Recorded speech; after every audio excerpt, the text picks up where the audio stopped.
சமூகத்தின் முக்கியமான பிரச்சனைகள் குறித்து அனுதினமும் உள்ளும் புறமும் நிகழ்ச்சியில நம்ம விவாதிச்சுட்டு இருக்கோம். அந்த வகையில இன்னைக்கு நெறியாளர் சாந்தா அவர்கள் நம்ம நிகழ்ச்சியில இணைய இருக்காங்க. அவங்க என்ன தலைப்பு குறித்து விவாதிக்க இருக்காங்க அப்படின்றத கேட்கலாம். சாந்தா, வணக்கம். நன்றி உமேரா. திமுக தலைவர் மு.க.ஸ்டாலின் கோரிக்கையை ஏற்று கொளத்தூர் தொகுதிக்குட்பட்ட 14 வாக்குச்சாவடிகளில் மின்னணு வாக்குப்பதிவு இயந்திரங்கள் ஆய்வு மேற்கொள்ளப்பட்டு வருகின்றன. குறிப்பாக உச்சநீதிமன்ற தீர்ப்பின்படி தேர்தல் முடிவுகள் வெளியான 7 நாட்களுக்குள் வாக்கெண்ணும் எந்திரத்தில் ஏதேனும் சந்தேகம் இருந்தால் விண்ணப்பிப்பதற்கு சட்டப்படி வழிவகை உண்டு. அதன் அடிப்படையில் இந்த ஆய்வுகள் மேற்கொள்ளப்பட்டு வருகின்றன. அரசியல் களத்தில் முக்கியத்துவம் பெற்றுள்ள இந்த நிகழ்வு தொடர்பாக நாம் இன்றைய செய்திகள் உள்ளும் புறமும் வாயிலாக விரிவாக பேசலாம். நம்மிடையே திமுகவை சேர்ந்த திரு புதுமடம் ஹலீம் இணைய வாயிலாக இணைகிறார். அவரை வரவேற்று நிகழ்ச்சிக்குள் செல்லலாம். வணக்கம் சார். வணக்கம். தேர்தல் களத்துல வெளிப்படைத்தன்மையை உறுதிப்படுத்தவும், அது மட்டும் இல்லாம வாக்கெண்ணும் எந்திரத்தின் மீதான சந்தேகங்களை தீர்க்கும் வகையிலையும் இந்த ஆய்வுகள் மேற்கொள்ளப்படுறதா சொல்லப்படுது. இது தொடர்பாக உங்களுடைய முதல் கட்ட பார்வை என்ன? அதாவது தேர்தலை பொதுவாக இவிஎம் மிஷினை பற்றிய ஒரு பார்வை, ஒரு சந்தேகம் நாடு முழுவதும் இருப்பதை நம்ம உணர்றோம். நீங்க கூட அழகா சொன்னீங்க, உச்ச நீதிமன்றத்துடைய தீர்ப்பின் அடிப்படையில் தான் இந்த ஆய்வு நடத்தப்படுகிறது. 26/4/2024, சரியாக சொல்ல போனால் ஏப்ரல் 26, 2024 உச்ச நீதிமன்றம் ஒரு வரலாற்று சிறப்பு மிக்க ஒரு தீர்ப்பை வழங்கியது.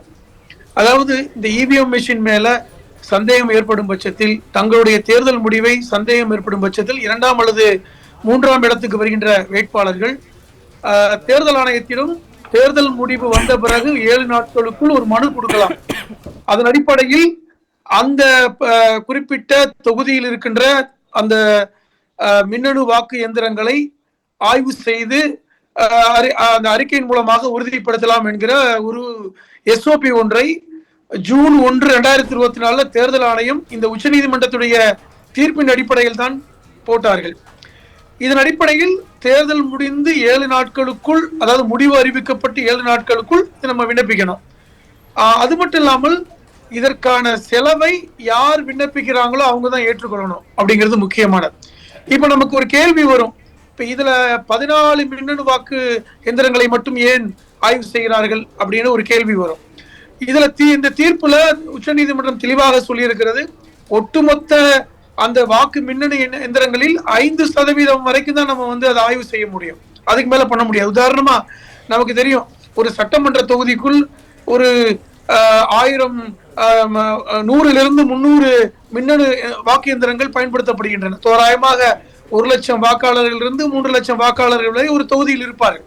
இப்ப அதன் அடிப்படையில் ஒரு வாக்கு இயந்திரத்தில், ஒரு மின்னணு வாக்கில் ஒரு 1000 வாக்குகள் மட்டும்தான் பதிவு செய்ய முடியும். இதன் அடிப்படையில் இப்பொழுது கொளத்தூர்ல நம்ம இது ஒரு உதாரணமாக எடுத்திருக்கிறோம். காரணம் என்னவென்றால், நமக்கெல்லாம் தெரியும், இந்த கடந்த 2026 சட்டமன்ற தேர்தல் முடிவுகளில் நமக்கு பல்வேறு சந்தேகங்கள் இருப்பதை நம்ம எல்லோரும் உணர்றோம்.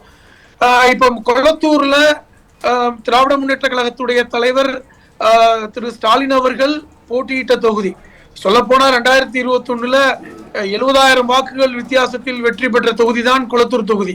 இப்ப அப்படிப்பட்ட ஒரு தொகுதியில் 8,795 வாக்குகள் வித்தியாசத்தில் வெற்றியை பறிகொடுத்ததை நாம் ஏற்றுக்கொள்ள முடியவில்லை என்பது ஒரு பக்கம். அதே நேரத்தில் இந்த வாக்கு எந்திரத்தை சரி பண்ணி சரியாக இருக்கிறதா என்பதை பார்ப்பது என்பது நமக்கு ஒரு ஜனநாயக கடமையாக இருக்கிறது. அப்ப அந்த உச்ச நீதிமன்ற தீர்ப்பு, அது மட்டும் இல்லாமல் தேர்தல் ஆணையம் கொடுத்த அந்த எஸ்ஓபி, அதன் அடிப்படையில் நம்ம கொளத்தூரை இப்போ எடுத்திருக்கிறோம். இப்போ அங்கு பாத்தீங்கன்னா, அங்கு இருக்கின்ற வாக்கு எந்திரங்களின் அடிப்படையில் பார்க்கும் பொழுது 5 விழுக்காடுக்கு கட்டத்தில் வருவது 14 எந்திரங்கள் தான். இப்ப அதன் அடிப்படையில் தான் இன்னைக்கு அந்த எந்திரங்கள் இன்னைக்கு அது முழுமையாக ஆய்வு செய்யப்படுகிறது. ஒரு விஷயத்தை புரிஞ்சுக்கணும், இப்ப எல்லோரும் நினைக்கிறாங்க இந்த வாக்கு மறு எண்ணிக்கையா அல்லது வாக்கு மீண்டும் எண்ணுகிறார்களா என்று. அப்படி அல்ல. பொதுவாக ஒரு வாக்கு எந்திரத்தில் ஒரு 3 விதமான பகுதி இருக்கும். ஒன்று அந்த பேலட் யூனிட் என்று சொல்லக்கூடிய ஒரு பகுதி இருக்கும். 2வது கண்ட்ரோல் யூனிட் என்று சொல்லக்கூடிய ஒரு பகுதி இருக்கும். 3வது விவி பேட் என்று சொல்லக்கூடிய பகுதி இருக்கும். இதெல்லாம் சேர்ந்ததுதான் ஒரு இவிஎம் மெஷின். இப்ப நம்ம எல்லாருக்கும் பல சந்தேகங்கள் நமக்கு இருக்கும். ஒட்டுமொத்தமாக எத்தனை எண்ணிக்கையில் வாக்கு செலுத்தி இருக்கிறார்கள், அது சரியான வாக்காளர்களுக்கு எவ்வளவு வாக்குகள் சென்றிருக்கின்றன, நாம் இந்த வாக்காளருக்கு செலுத்திய வாக்குகள் சரிதானா, இப்படி பல்வேறு சந்தேகங்கள் இருக்கிறது. அப்ப இந்த சந்தேகத்தின் அடிப்படையில் திராவிட முன்னேற்ற கழகம் முடிவு வந்த பிறகு தேர்தல் ஆணையத்திடம் இந்த குளத்தூர் தொகுதியில் ஆய்வு செய்ய வேண்டும் என்று மனு கொடுத்தார்கள். இதன் அடிப்படையில் தான் இந்த 14 இவிஎம் மெஷினை இன்னைக்கு ஆய்வுக்கு எடுத்திருக்கிறார்கள். பொதுவாக ஒரு இவிஎம் மெஷினை நீங்கள் ஆய்வு செய்தால் ஒரு நாளைக்கு எனக்கு தெரிந்து 2 இவிஎம் மெஷின் தான் ஆய்வு செய்ய முடியும், அதற்கு கால அவகாசம் எடுக்கும் என்று சொல்கிறார்கள். ஒன்று.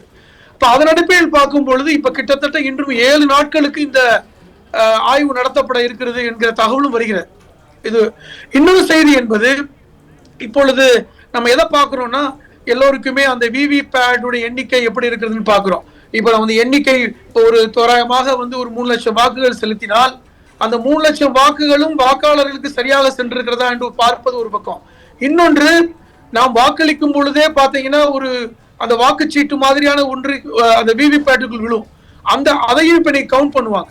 அப்ப துல்லியமான எண்ணிக்கையில் இந்த வாக்கு தேர்தல் நடந்திருக்கிறதா, இந்த இவிஎம் மூலமாக இந்த தேர்தல் முறை செயல்பட்டிருக்கிறதா என்பதை நாம் உறுதிப்படுத்த வேண்டிய ஒரு கட்டாய ஜனநாயக கடமைக்குள் இருப்பதன் அடிப்படையில் நம்ம இன்னைக்கு அதை கேட்டிருக்கிறோம்.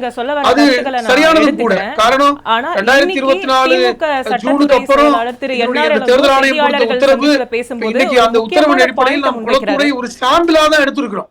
இப்ப நம்ம ஏன் இதை எடுத்திருக்கோம் அப்படின்னா, ஒருவேளை இந்த குளத்தூர் தொகுதியில் ஒரு முறைகேடு நடந்திருக்கிறது என்று உறுதிப்படுத்தப்பட்டால் அது நீதிமன்றம் மூலமாக ஒரு பெரிய அளவுல வழக்கு தொடரப்படும். அதுதான் முக்கியமானது. அப்ப இது குளத்தூர் என்பது இது ஒட்டுமொத்த தமிழ்நாட்டுக்கான இந்த தேர்தலில் ஏதேனும் முறைகேடுக்கான ஒரு சாம்பிளாகத்தான் இப்ப குளத்தூரை பார்க்கிறோம்.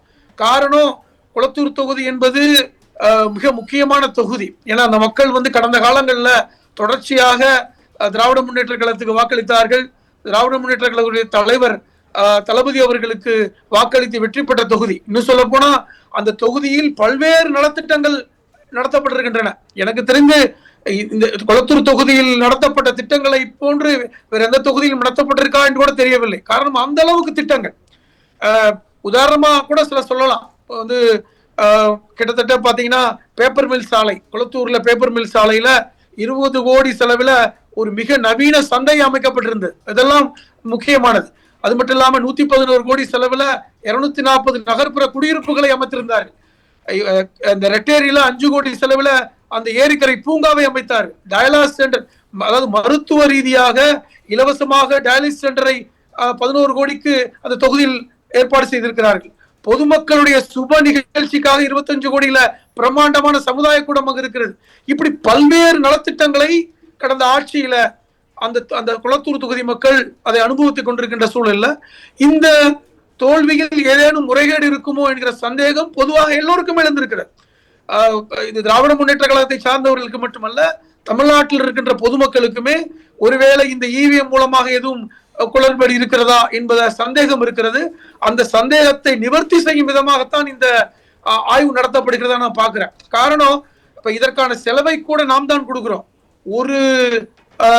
ஒரு இவிஎம் மிஷினை நாம் இப்பொழுது ஆய்வு செய்வதற்கு கிட்டத்தட்ட 47,200 ரூபாய் பணம் கொடுக்க வேண்டும். நம்முடைய செலவில் தான் இந்த ஆய்வு நடத்தப்படுகிறது. இதன் மூலமாக ஒரு விஷயம் தெளிவா தெரியும். இந்த இவிஎம் மெஷின் குளறுபடி நமக்கு வெட்ட வெளிச்சமாகலாம், அல்லது இவிஎம் மெஷின் துல்லியமாக இல்லை என்கிற அந்த சந்தேகம் அது உறுதிப்படுத்தப்படவும் வாய்ப்பு இருக்கிறது. இதெல்லாம் ஒரு சாம்பிளாக நாம் எடுத்திருக்கிறோம். இது ஜனநாயக ரீதியாக ஒரு நல்ல பலனை கொடுக்கும் என்று தான் நான் எதிர்பார்க்கிறேன். சரி, கொளத்தூர் தொகுதிக்கு திமுக தலைவர் மு க ஸ்டாலின் செய்த சாதனைகளை பட்டியலிடுறீங்க. உங்க கருத்துக்களை நான் எடுத்துக்கிறேன். ஆனா இன்னைக்கு திமுக சட்டத்துறை செயலாளர் திரு என்.ஆர். இளங்கோ ஒரு முக்கியமான பாயிண்ட முன்வைக்கிறாரு. என்னன்னா, சிம்பிள் லோடிங் யூனிட் அப்படின்ற ஒரு கருவி தேர்தல் நடத்துவதற்கு 3 நாட்களுக்கு முன்னதாக அந்த வாக்கு எந்திரத்துல பொருத்தப்படும் அப்படின்னு ஒரு பாயிண்ட முன்வைக்கிறாரு. யார் தலைமையில இந்த கருவி பொருத்தப்படுகிறது? ஒருவேளை இதுல தில்லுமுள்ளு நடந்தா எந்த அளவுக்கு வாக்குப்பதிவு சதவீதம் பாதிப்படையும் சார்? இல்ல, அதுதான் இப்ப நம்ம இந்த ஆய்வு மிக துல்லியமாக நடத்தக்கூடிய. உதாரணமா, இந்த இவிஎம்க்குள்ள இந்த பர்ன் மெமரின்னு ஒண்ணு இருக்கிறது. அதாவது இந்த மைக்ரோலேண்ட் ரோலர்னு ஒண்ணு இருக்கிறது. இந்த பர்ன் மெமரியை நீங்க அதை என்ன செஞ்சாலுமே அது மெமரியில இருக்கும். அதைத்தான் இன்னைக்கு ஆய்வு செய்யறாங்க. இது நான் என்னன்னா, இதை துல்லியமாக ஆய்வு செய்ய வேண்டிய இன்னைக்கு சூழல் இருக்கிறது. அதனாலதான் ஒரு நாளைக்கு 2 இவிஎம் மெஷினை மட்டும்தான் ஆய்வு செய்ய முடியும். அந்த அளவுக்கு காலம் எடுக்கும். நமக்கு இந்த சொல்லப்பட்ட தகவல் என்பது முக்கியமானது. இப்ப கடைசி நேரத்தில் யார் இதை கையாண்டார்கள், அவர்களுக்கு கொடுக்கப்பட்ட அதிகாரம் என்ன, இந்த பர்ன் மெமரி என்று சொல்லக்கூடிய இந்த இந்த மெமரியில் குறிப்பாக இந்த CPU சொல்லக்கூடிய இந்த கண்ட்ரோல் சென்ட்ரல் ப்ராசஸிங் யூனிட்டில் இடம்பெற்றிருக்கின்ற அந்த மெமரி அதனுடைய உண்மைத்தன்மை என்ன, இது முக்கியமானது. இரண்டாவது, ஒட்டுமொத்தமாக எத்தனை வாக்குகள் பதிவாகி இருக்கின்றன, அது சரியான வாக்காளர்களுக்கு பிரிந்து சென்றிருக்கிறதா அப்படிங்கிறத பார்க்கணும். ஏன்னா கடந்த காலங்களில் இப்போ வட இந்தியாக்கள்ல பார்த்தோம், பல்வேறு இடங்கள்ல அந்த வாக்கு எண்ணிக்கைக்கும் இந்த விவிபேட் எண்ணிக்கைக்கும் ஒப்பீடே இல்லை. கடந்த காலங்களில் உத்தரப்பிரதேச தேர்தல் எல்லாம் பார்த்தால் இந்த விவிபேட் ஒரு ரேண்டமா செக் பண்ணுவாங்க. பொதுவாக விவிபேடை வந்து தேர்தல் ஆணையம் ஏதாவது ஒரு விவிபேடை ஏதாவது ஒரு இவிஎம் மிஷினை ரேண்டமா தான் செக் பண்ணும். காரணம், எல்லா மிஷினையும் செக் பண்ணுவதற்கான கால அவகாசமே இல்லை. ஏன்னா இப்ப கூட சொல்றேன் பாருங்களேன், 2 இவிஎம் மிஷின் செக் பண்றதுக்கு 1 நாள் ஆகிருது. அப்ப ரேண்டமா செக் பண்ணும்போது கூட அந்த விவிபேடுடைய எண்ணிக்கையும் வாக்களித்தவர்களுடைய எண்ணிக்கையும் ஒப்பீடு சரியாக இல்லை என்கிற தகவலை எல்லாம் நம்ம பார்த்தோம்.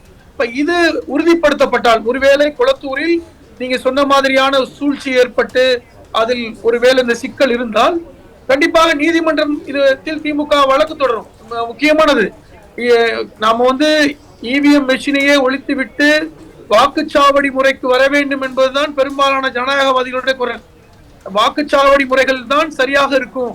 கடந்த காலங்களில் நாம் வாக்குச்சாவடி முறையில் தான் வாக்களித்தோம். அதுல எந்த குளறுபடிகளும் இல்லை. அதுக்கு காலதாமதம் எடுத்தாலும் கூட குளறுபடிகள் குறைவு.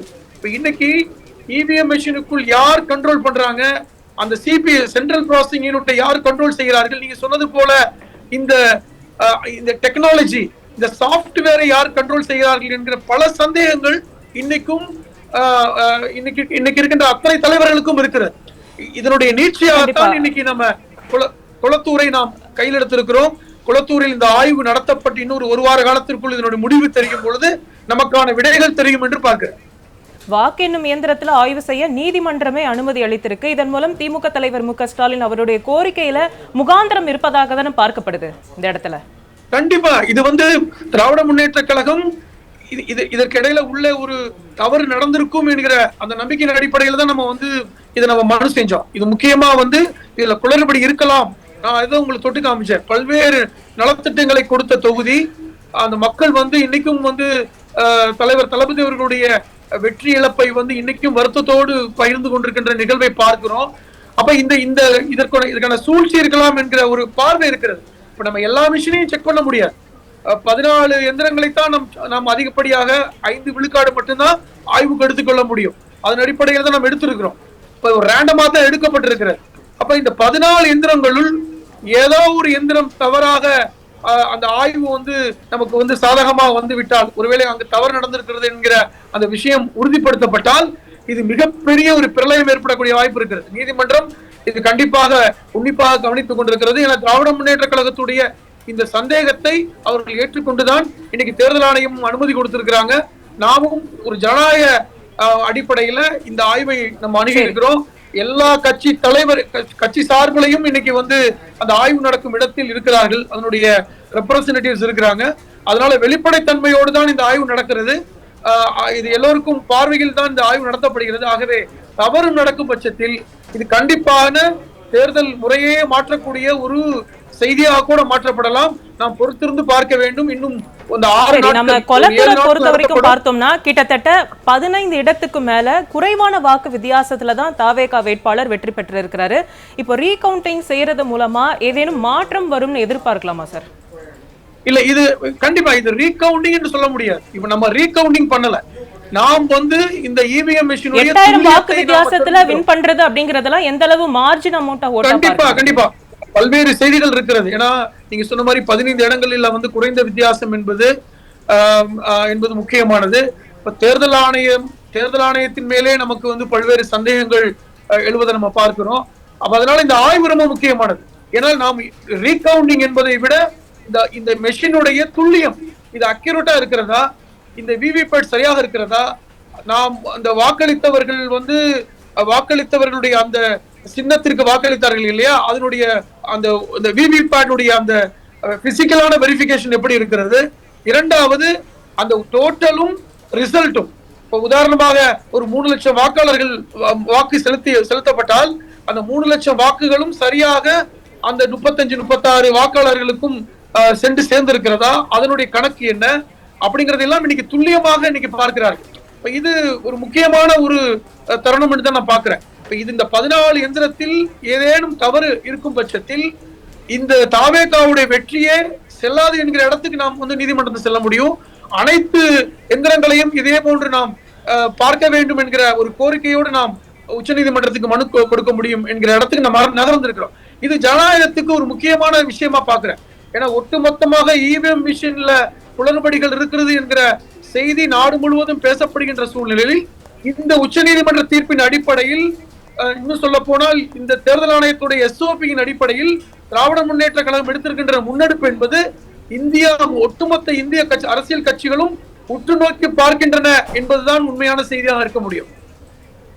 சரி, வாக்கு எண்ணிக்கையை விட அந்த வாக்கு எந்திரத்தின் துல்லியத்தை அறிவது அவசியம் அப்படின்ற உங்களுடைய ஒட்டுமொத்த கருத்தா நான் எடுத்துக்கிறேன். நிகழ்ச்சிக்கு வந்து உங்களுடைய கருத்துக்களை தெரிவித்தமைக்கு நன்றி சார்.